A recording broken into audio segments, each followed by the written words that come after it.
Good afternoon, everyone, and welcome to, I think it's probably the fifth or sixth episode of Habita Dialogues. For those of you who don't know who I am, my name is Katrina Douglas. I am the CEO of OXLABS, and I'm joined by Terence Hawkins, who is the CEO of Crossroads Care Surrey. Now, for those of you who don't know what Habita Dialogues is all about, it's all about discussing the intersection between aging well, caregiving, and safeguarding the well-being of the elderly. And so I'm just going to hand over to Terry to share a little bit about who he is and what Crossroads Care Surrey is, because you're in for a really great conversation. It's very kind of you to say so, Katrina. Thank you very much. Yes, CEO of Crossroads Care Surrey. I've been there for 6 years now, which it's actually been a very interesting time. When I joined Crossroads, I wasn't really aware of the intricacies and the difficulties that unpaid carers face.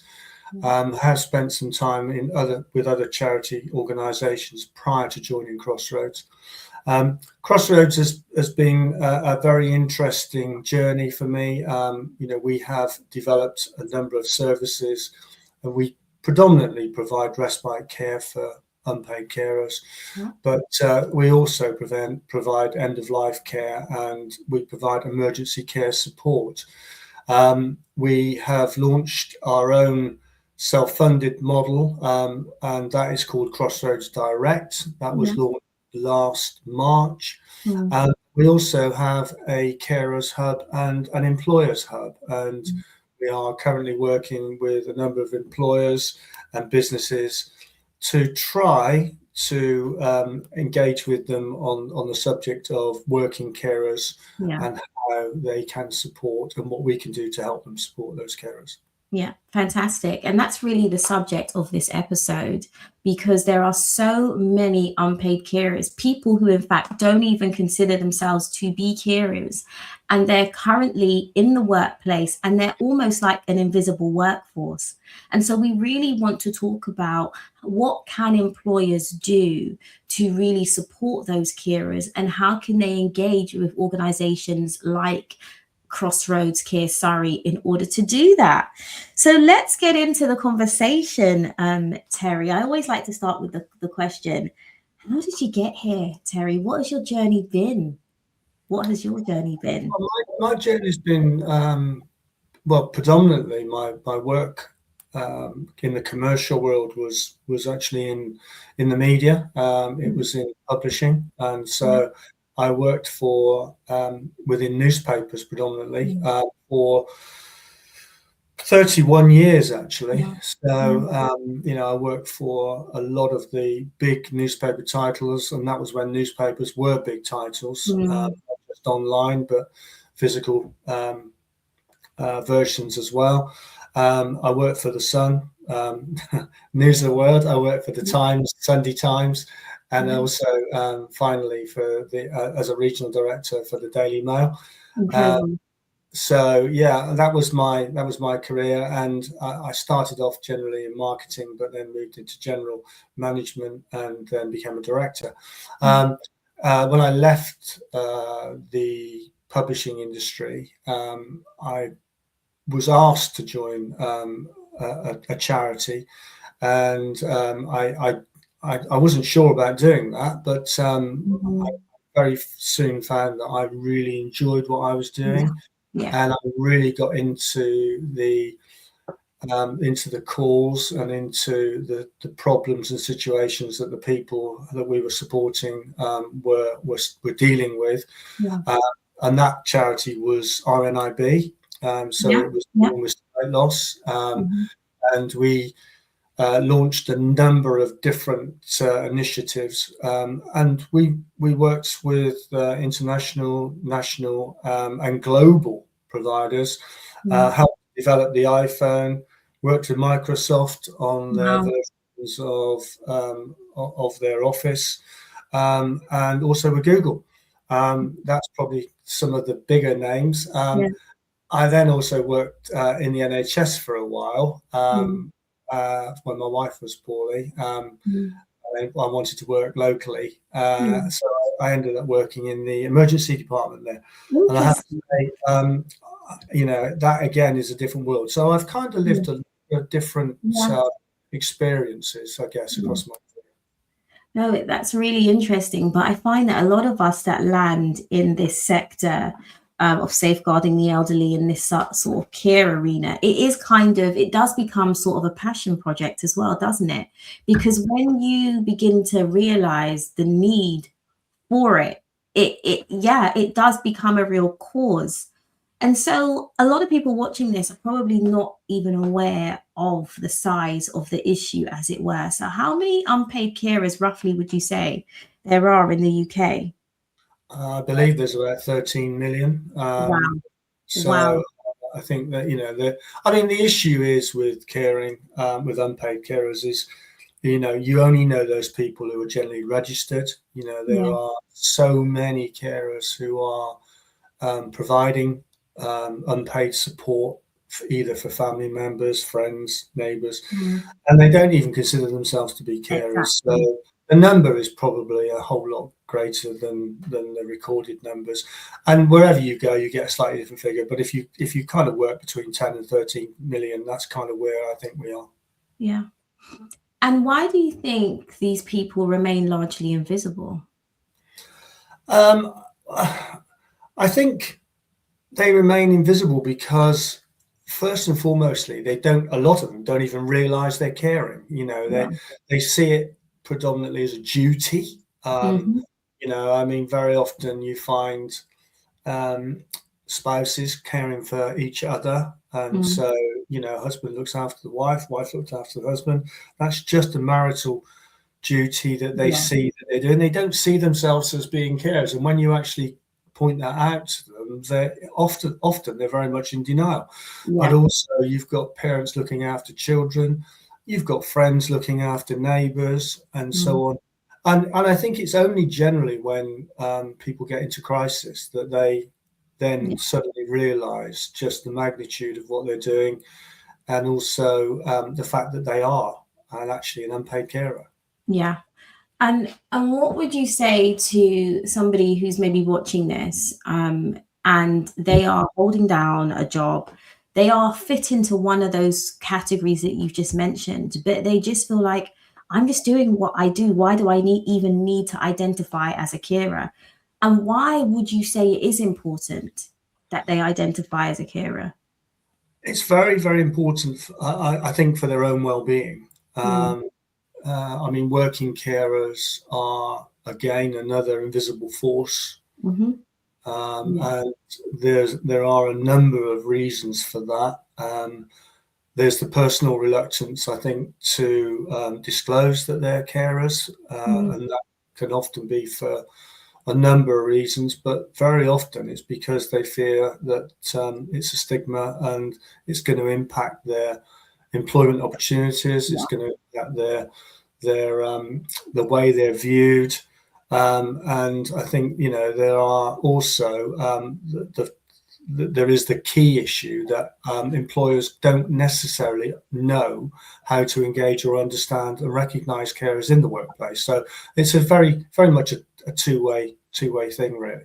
Absolutely. But if more organizations actually identified this as an issue that needs addressing, it could help. So, like you said, I think there's a role to play on both sides for carers to really embrace, not as an indictment, but actually something for their well-being, acknowledge that they're carers, and also for employers to actually acknowledge them. And so, what do you think most organizations still misunderstand about unpaid carers in their workforce? Well, I think it's the identity first and foremostly. So I think they don't know how to identify a carer. Mm, They don't necessarily understand um, what what unpaid carers are dealing with. mm, It's quite interesting that a statistic that I always use is that probably 1 in 7 of your workforce will be caring for somebody, yeah. um, older, disabled, seriously ill.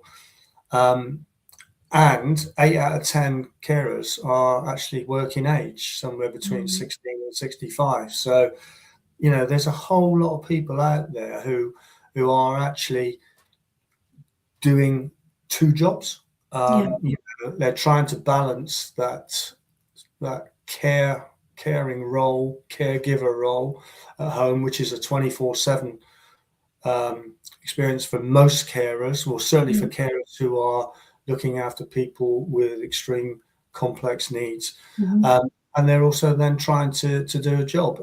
So I think the actual employers they don't know because they don't know how to ask. And I don't think it's necessarily a situation that they are comfortable dealing with.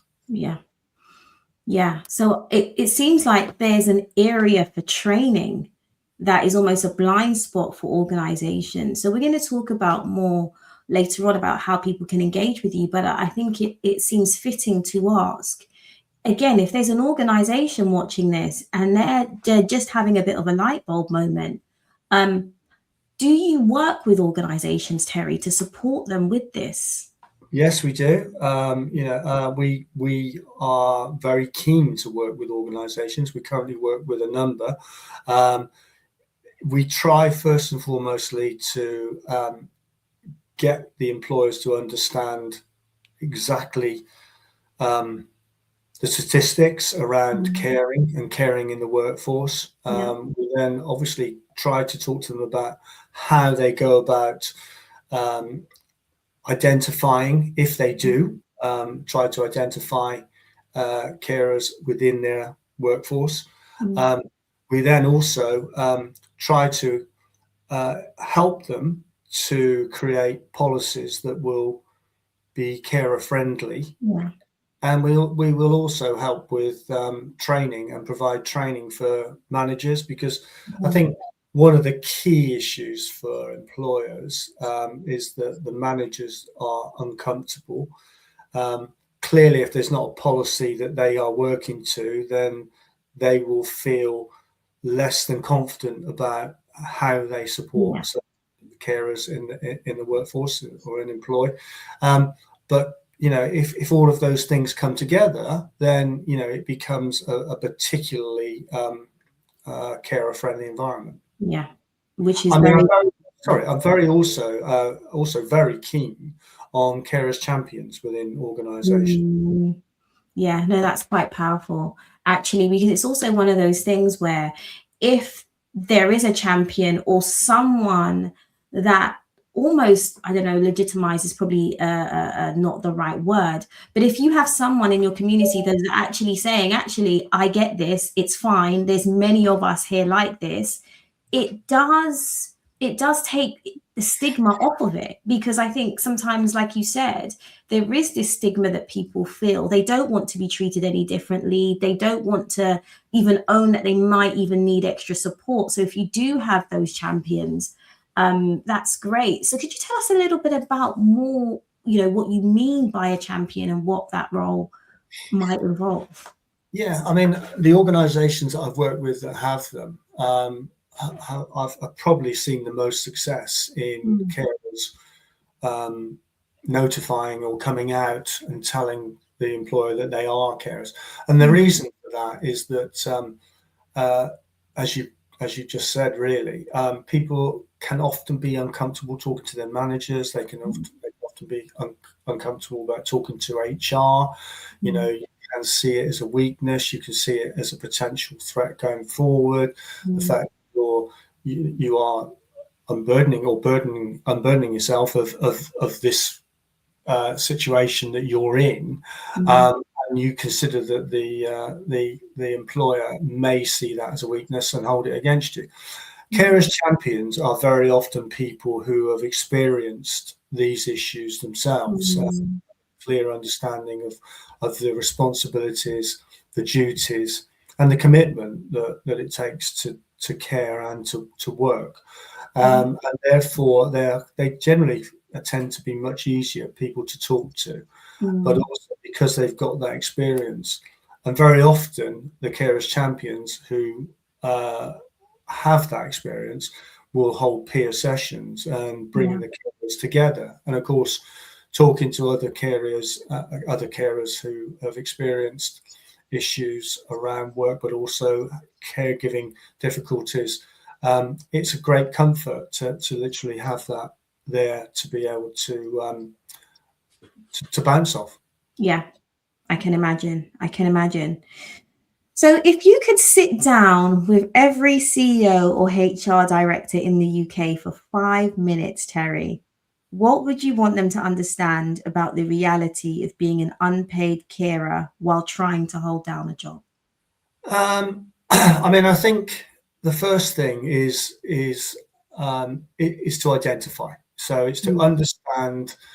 It is to understand exactly what a carer is and the difficulties that they are dealing with. That effectively is probably having an impact on their work performance. Yeah. It very often has an impact on their attendance. And you very often, unfortunately, this is where you end up with people end up leaving the organisation or leaving their employment because they just can't deal with both. Now, it's interesting because I think it's nearly 50% of unpaid carers struggle with balancing or combining work and caring responsibilities. And over a third of them actually give up work at some point, which is quite staggering. And that equates to about 600 unpaid carers leaving the workforce every day. Wow. So if I could talk to an employer for 5 minutes, I would let them know that statistic. I would potentially also explain to them, if they weren't already aware, of the benefits of identifying those carers and supporting those carers, and also the costs of probably absenteeism, poorer performance, and recruitment of people to take over, and the loss of very, very good experienced staff. Yeah, that's so powerful, because even it's staggering just to think how many great people organizations are leaving just because they're not completely aware of the issue, because it's totally solvable. And both parties would be better off. Yeah, I mean, financially, apart from the disruption to the day-to-day work, losing somebody, I think the estimate is to replace somebody and get somebody back up to the experience of the person you're losing. First and foremostly, there's an initial cost, I think, which is around about £30,000 to £40,000, and then there's a disruption for somewhere between 6 and 9 months. For more experienced senior staff, that cost goes up somewhere between £60,000 and £100,000 a time. Wow. So there's clearly a huge cost to the organisation if they ignore this or don't address it fully. Conversely, what benefits do organizations see when they actively support employees with caring responsibilities? I think just all of those things, really. I think from an employer's point of view, if you can improve the performance and the well-being of your staff, so that they're doing more, they want to do more. Loyalty, turnover of staff. Clearly, if they can support carers in the employment or in the workforce, then they're probably going to decrease the number of absent days that they have. They're probably going to decrease their turnover. They're probably going to get better work performance, And they're going to be, when they're recruiting, they're going to be a better place for people to go to. And, and if you can advertise the fact that you have a carer-friendly environment when you're recruiting, I think it really adds something to the organisation and probably puts them way above others that don't. Absolutely, because I don't think I've ever seen an organisation that actively promotes the fact that they support carers, and what a differentiator that would be. So just to kind of go over some of the most effective ways organizations can support employees who are also carers. So you've spoken about champions, you've spoken about training, you've spoken about policy. Is there anything else? Yeah, I mean, I think within all of those things, there are different support mechanisms. I think flexible working is an obvious benefit. I think probably either paid or unpaid carers leave.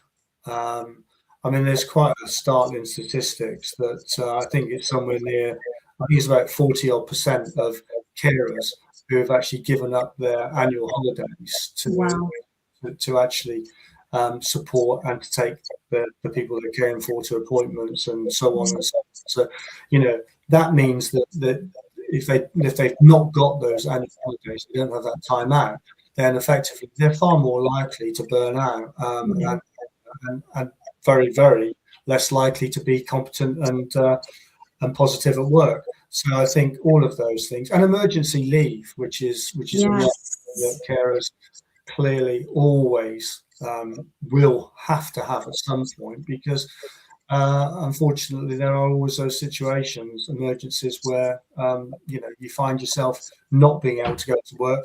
And of course, how do you then tell your employer that you're not coming to work because you're actually looking after somebody else?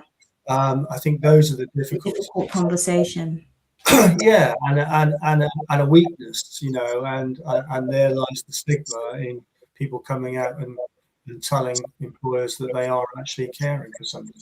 Yeah, I think we totally underestimate the emotional strain, because even speaking to you, it's highlighted a few other things. So not only are you dealing with the practical struggles of additional care needs that you have to take care of with an elderly person, you're dealing with a mental strain, probably extreme tiredness and fatigue.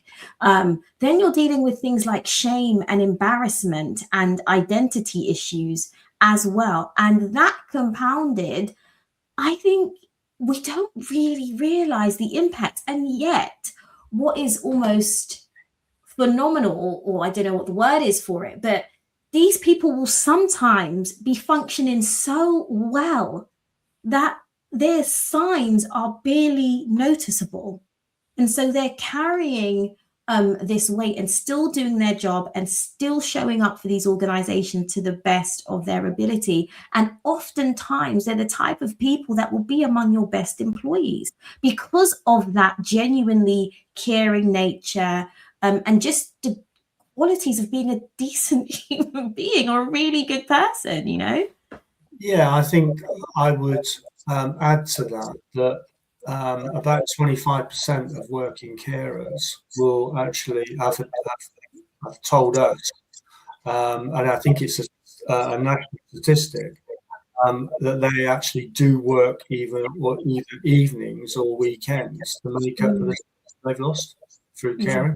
So, it's not just the commitment that they're making outside of work to provide the care, but they're actually working outside of hours to make up the hours that they have to take out to actually support the person they're caring for. Yeah. It's incredibly admirable, to be honest. So what does a truly carer inclusive workplace actually look like? We've said a lot, but how would we summarize that? The ideal carer friendly workplace, what does that look like, do you think? I think it's having a clear understanding within their policies, within their HR framework of being a carer supporting organisation. It's clearly having the skill set to engage and to talk to staff members when, to identify carers within that community.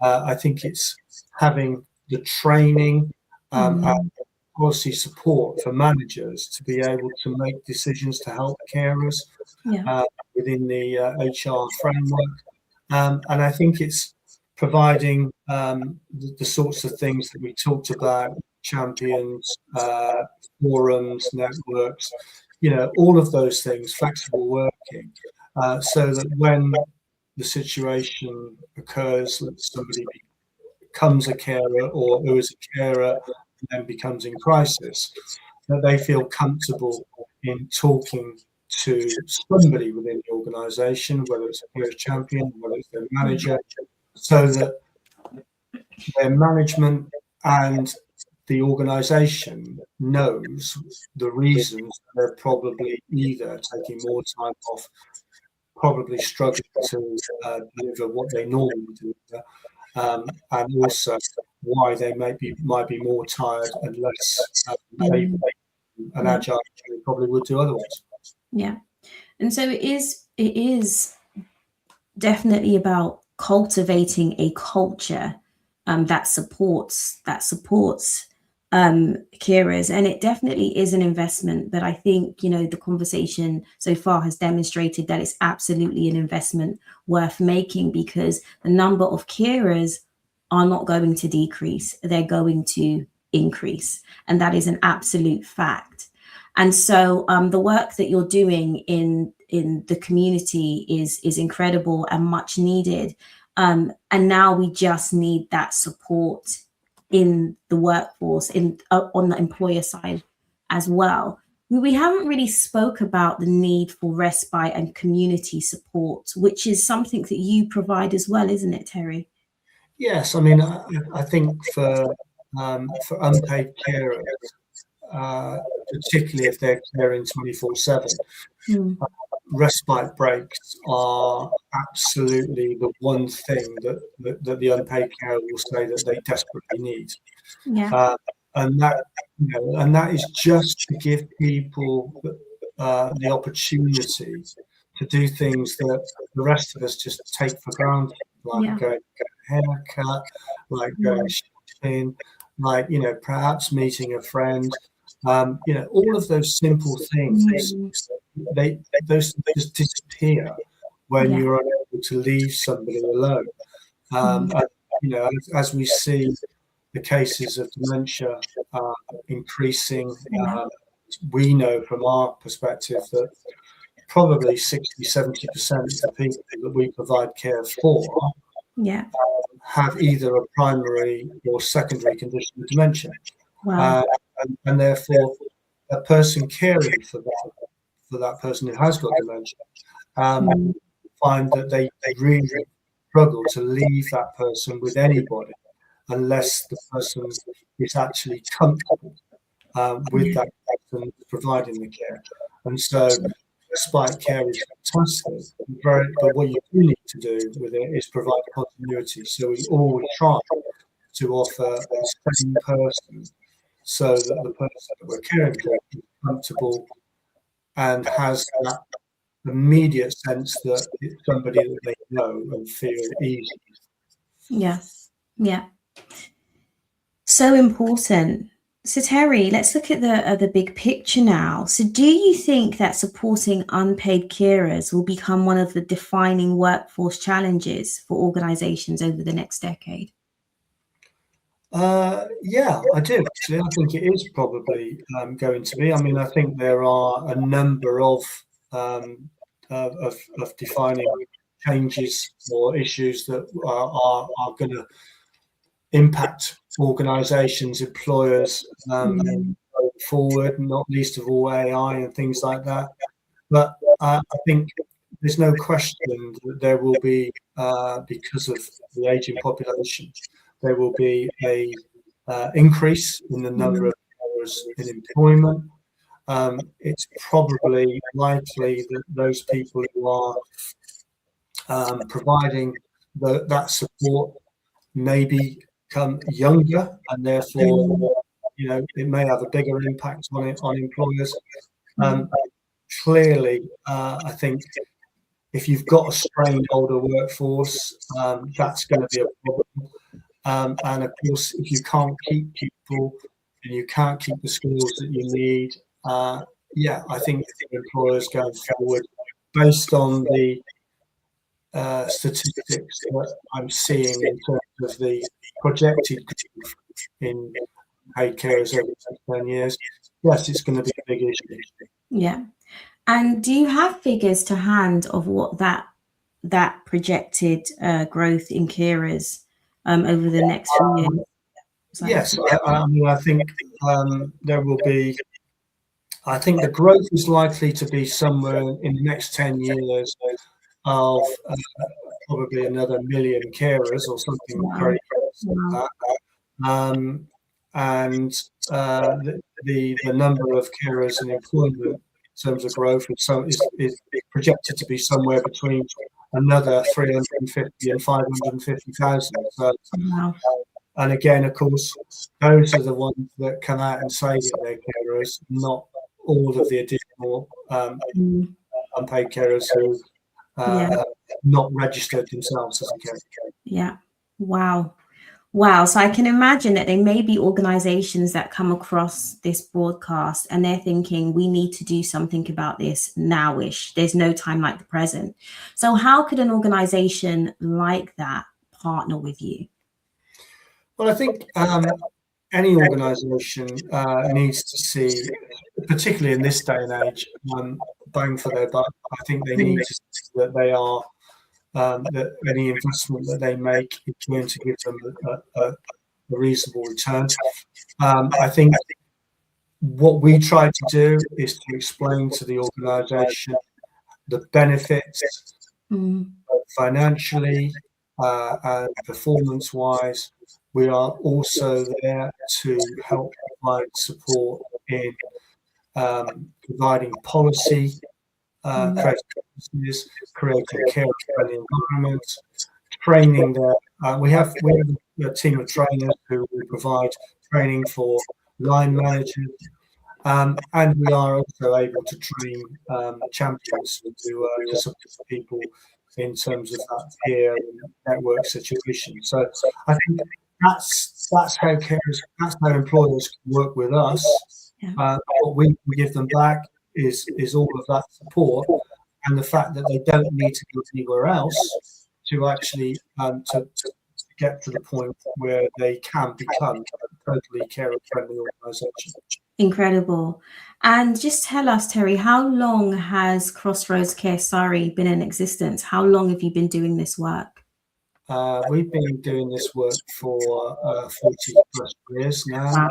So, we started very much as a volunteer organisation, and since 2011, so the last 15 years, we've actually had some statutory funding support to provide that preventative respite breaks and so on.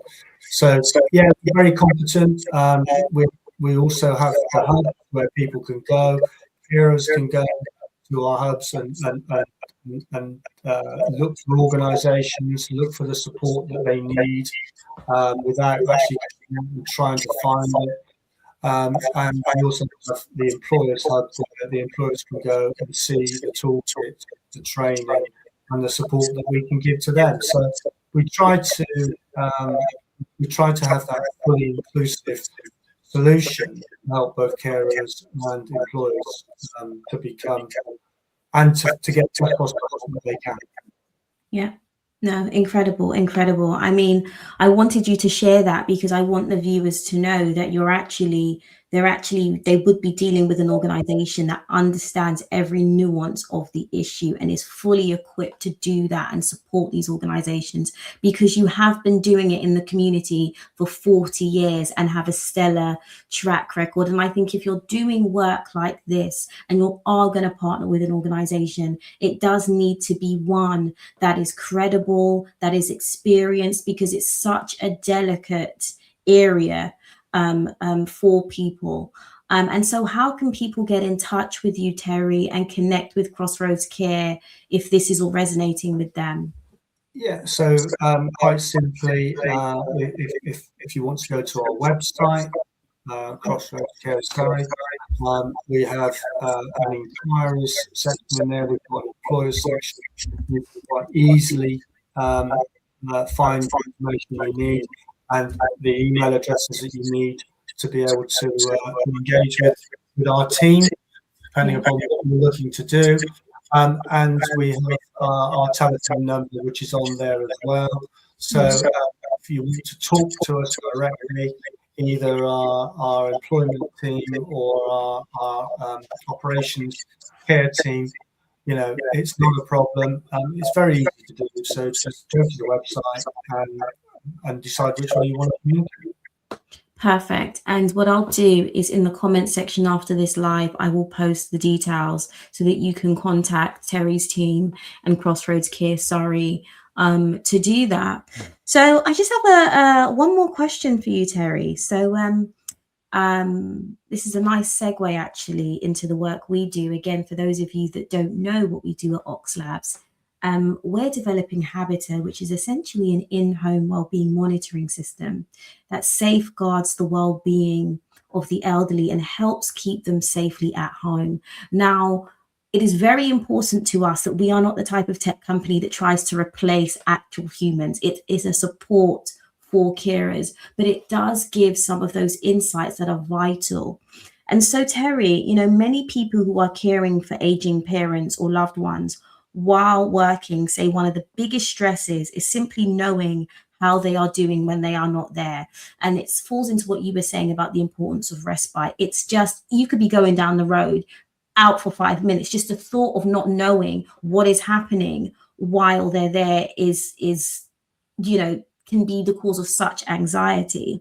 So how they are doing when they are not there. Do you see a role for technologies like Habita that can give families gentle insight into well-being at home and help reduce some of that pressure?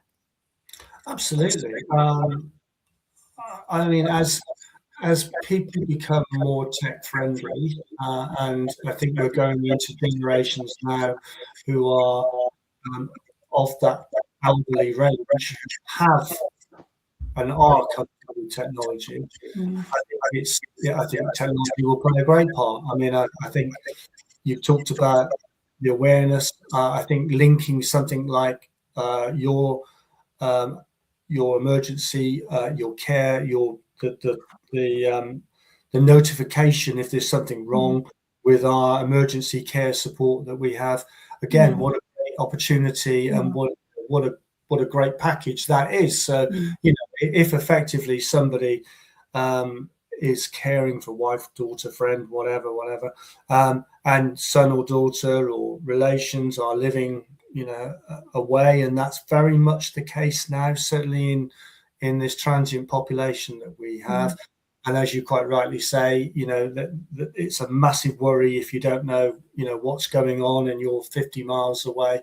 So if you've got technology that can actually keep you in touch and keep you informed as to the condition and well-being of that person, and you've also got the fail-safe of something like our emergency support service, emergency care support service that can come in should there be an issue and that person safe until you're able to get there. I think the mixture of technology and that support in the home, physical support, is the ideal combination. So yes, I do see that very much. And of course, for any of our organisation, any of our services that are supporting people in emergencies, it is absolutely key that they have the technology should an emergency occur to enable to contact us so that we can react. Yeah, fantastic. So we absolutely agree, which is why we're so excited about what we're building in terms of the technology, and so pleased that organizations like yours exist, Terry, because like you say, the solution to our aging population lies in both the technology, both the community, and it's going to be a team effort a community effort. So thank you for your time, Terry. It's been an absolute pleasure talking to you. When I came across Crossroads Care Surrey, absolutely knew that I wanted to talk to you and wanted to have you on the live broadcast. I know that this is such a needed conversation, and I really wanted to get the information out there because it's necessary and it's needed, both to reassure and assure carers, but also to alert organizations and companies as to what an important need this is. And we kind of need to do something about it now. So thank you. You're more than welcome. I think it is the fourth emergency service. I mean, Yeah. Without carers, I don't believe that the social service or the social care network would even be anywhere near able to cope, even though, so I think it is a massive, massive area, and it will impact most people during their lifetime, and it will impact most employers during their lifetime. So it makes sense to become aware of it and to deal with it and to try to find a way that you can positively take an outcome from it. Fantastic. Well, thank you, Terry, and we'll absolutely speak soon. For those of you that are joining live, thank you for joining us. And if you have any questions or comments, then please drop them in the comment box below. I'll also drop the website for Crossroads Care Surrey in the comments, as well as the one for OXLABS. And please do not hesitate to reach out if you have any questions. And so thank you, Terry. We will absolutely speak soon. Thanks again. Thank you, Katrina. Thank you. Bye. Thank you.